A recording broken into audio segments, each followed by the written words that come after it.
Hi, Dr. Thomas. This is my presentation for the hero's journey. The hero's journey, as described by Campbell, is broken down into three main phases. Each of these phases is then broken down into subsets with unique aspects and milestones occurring within them. This presentation will cover those by comparing and contrasting Frodo's journey from The Lord of the Rings. The initial phase of the hero's journey is the departure. This is the jumping off point, as it were, for the grand quest or adventure our hero will face. The first subcategory of this phase is the call to adventure, which in the context of The Lord of the Rings occurs as Gandalf comes to the conclusion that Bilbo, Frodo's uncle, is in possession of the one ring of power which he left to Frodo after his own departure from the Shire. Alarmed by this, Gandalf prompts Frodo to take the ring, accompanied by his trusty gardener, Samwise Gamgee, to the inn of the Prancing Pony in the village of Bree. This initial call to adventure doesn't exactly fit with Campbell's ideas, as it does not involve far-off lands, mystical monstrous creatures, or unimaginable torment. However, as the story progresses, there is a second call to adventure, which does fit near identically in line with the ideas of Campbell, which will be discussed later in this presentation. The second subcriteria is the refusal of the call. This fits fairly well in the initial openings of the story, as Frodo attempts to have Gandalf take the ring for his own, as he is thought to be much more wise and powerful than Frodo himself. Frodo fears the ring is too powerful for a measly hobbit like himself to handle. There is an instance later on in the films where this refusal of the call does not occur that goes against Campbell's ideas and will be revisited later on as well. Before revisiting the first two subcriteria, it thematically makes more sense to cover the next in Campbell's list, supernatural aid, as it segues perfectly. Frodo receives supernatural aid in two forms. The first is in the form of their initial guide, Strider, whom they meet after completing the first leg of their journey at the inn of the Prancing Pony. He in himself is a human man, but a descendant of Numenor, thereby being gifted with a much longer lifespan than other humans. This carries a certain air of supernatural assistance, as by having this longer lifespan, he is well versed in the ways of the land, herbs, and survival skills. The second supernatural aid comes in the form of the healing Frodo receives from the elves of Rivendell. After being gravely wounded by a Morgul blade, Frodo receives treatment from Lord Elrond.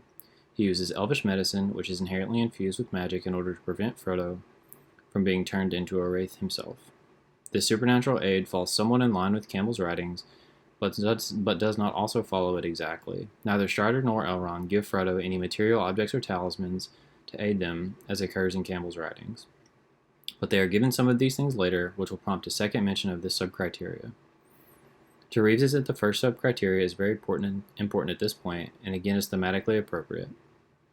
Upon arrival in Rivendell, there is a council held in which the fate of the ring is to be decided. This prompts a second call to adventure, which fits more in line with Campbell's work. The second call to adventure fits more accurately than the first, as it is expressed that this journey will be rich in perils, requiring a journey to the distant and treacherous lands of Mordor, as well as the promise of encounter with all manner of strangely fluid and polymorphous things. However, the refusal of the call is not met here, which directly contradicts Campbell's views. After an argument breaks out as to who is to carry the One Ring to Mordor, Frodo volunteers and does not in any way shy away from this task, despite him not having full knowledge of the true danger and magnitude of it. Revisiting these first two elements were key, as they provide both stark similarities and contrasts to Campbell. Moving on to the fourth subcriteria of the first phase, the Belly of the Whale, which occurs as Frodo and his companions face a battle in which they are vastly outnumbered. This occurs in the mines of Moria. This example fits well with Campbell's thoughts, as the hero does undergo a transformation in the face of peril and danger.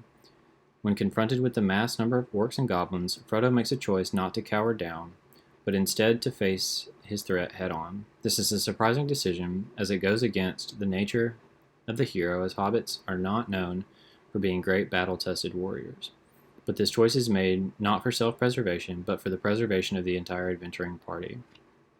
This now brings about a natural transition into the second phase of the hero's journey, the initiation. The Road of Trials is the first subcategory of the second phase. The subcategory does not exactly fit in with Campbell's, as it is supposed to occur before a transformation occurs. However, the entire journey Frodo goes through is in its own respect a continual road of trials. After the party split, Frodo and Sam embark on their own in order to complete the task laid before them. This propagates the road of trials as it seems every turn they face, there is yet another setback. The meeting with the goddess is the next on the list for the hero's journey. In the context of The Lord of the Rings, this fits accurately to a degree, but also combines aspects of the aforementioned supernatural aid. After leaving the mines of Moria, the party comes to the woods of Lothlorien, where they are aided by the Lady of the Wood, Galadriel. She is herself a high elven queen of sorts and imbued with innate magical abilities and immortality. While not a true goddess as defined by Tolkien, she is the closest thing possible to one that can be found in Middle-earth. She gifts each member of the party with an item of great significance. These items are intended to help the party members fulfill their roles and be better equipped to deal with the struggles they are to face along the way. This aspect falls directly in line with Campbell's works. The woman as a temptress is the next of Campbell's points to be addressed. A physical woman is not always the literal source of this temptation, which lines up well with what tempts Frodo away from his task. He is constantly reminded of the peace and comfort of home, which serves him both well and unwell throughout his journey. He laments his decision to leave home and all the comforts it holds, wishing he had left this task to someone else instead of himself. But this temptation also serves him well, in that it gives him motivation to continue through his perils. An image of the destruction of the Shire is shown to him while visiting Lothlorien. This shows what would come to pass if he were to fail. This image replays in his mind periodically throughout the course of the journey. This portion of the story has both fitting and non-fitting elements when compared to the works of Campbell.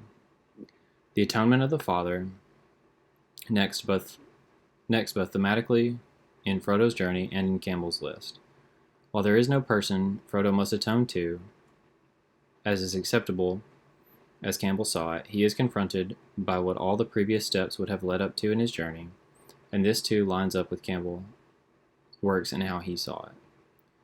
Frodo is confronted with the double monster, as it were, by means of the two personalities that have developed within him. That which has grown to love and cherish the ring, and the original personality that was set out to see to its destruction. This confrontation comes to a head, which leads perfectly to the final subcategory of the second phase, the ultimate boon. The ultimate boon on Frodo's adventure occurs when the ring is finally cast into the fires of Mount Doom. This is what every other event that has occurred was leading up to, which fits directly in line with how Campbell saw the hero's journey. The quest is accomplished, and everything that was supposed to happen from the initial moment of the journey's conception comes to fruition. The ultimate boon follows directly into the third and final phase of the hero's journey, the return. There is no refusal to return for Frodo, as Campbell describes in his works, but rather an elation but also denial that this return will occur. After facing complete exhaustion and an insurmountable return journey, Frodo and Sam find themselves stuck on a cliff face, surrounded by flowing lava on all sides. The magic flight and rescue from without seems to fit in the context of Frodo's journey. While there is no material boon to retain, as it was destroyed previously, the rescue from without does fit perfectly alongside Campbell's ideas. Frodo and Sam are rescued by the great eagles and carried off back to Rivendell. The crossing of the return threshold doesn't really match up here in this case, as Frodo struggles to integrate back into Hobbit society upon returning to the Shire. He feels as though what he went through makes him too different from his fellow kinsmen and is unable to return to the quiet life of farming and leisure. The final two subcategories, Master of the Two Worlds and Freedom to Live, have both fitting and non-fitting aspects when compared to Campbell's works. Frodo is unable to find the same freedom and carefree attitude towards life that he once had before his grand adventure. He is in a sense master of two worlds, as in his time along the journey he became well versed in other parts of the world previously unknown to him. He became comfortable in uncomfortable situations and was able to face adversity when the time arose. Finally, when Frodo is carried off to the lands of the West, Valinor, he truly does become the master of two worlds, having been given the chance to live in both Middle-earth and the Undying Lands as well. The explanation. The journey that was undertaken by not only Frodo, but also his 8 other companions, gives good insights into how they value the group over the individuals. There are several instances throughout the books and films where the needs and safety of the group are placed above that of the individual. The first that comes to mind is while the group is attempting to take the pass of Caradhras. This path becomes overly dangerous, and the group is forced to make a decision to turn back and traverse the mines of Moria or continue on this perilous mountain pass. Ultimately, the choice is left up to Frodo, as he is the ring bearer and the reason the other 8 are on the journey with him. Despite Gandalf's protests of this idea, Frodo chooses to take the pass through the mines in order for the group itself to have a better chance of survival, despite the individual pushback by Gandalf. The next example again shows that the needs of the group are put above that of the individual. While in the mines of Moria, the group encounters a Balrog of Morgoth, known as Durin's Bane. Gandalf knows of this creature and its immense power. He chooses to put himself in its way, giving the other party members the chance to escape.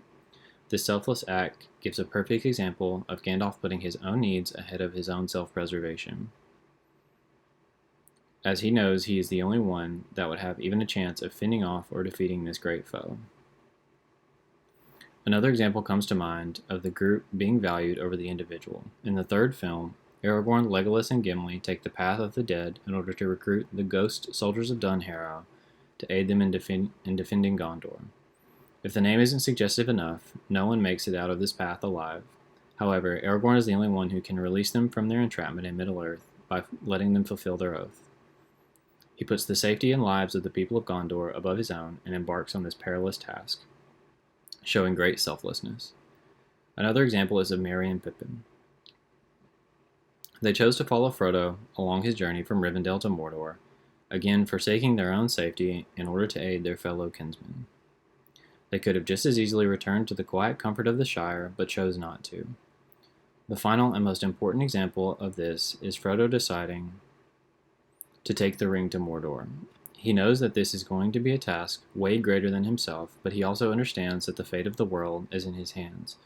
This shows remarkable humility and selflessness. He could have, again, just as easily have stayed home like all the other hobbits that came before him, who never had any grand adventures or did anything out of place. But he instead chose to embark on a quest that he knew would be extremely difficult and may cost him his own life. Thank you for listening, and I really enjoyed this presentation.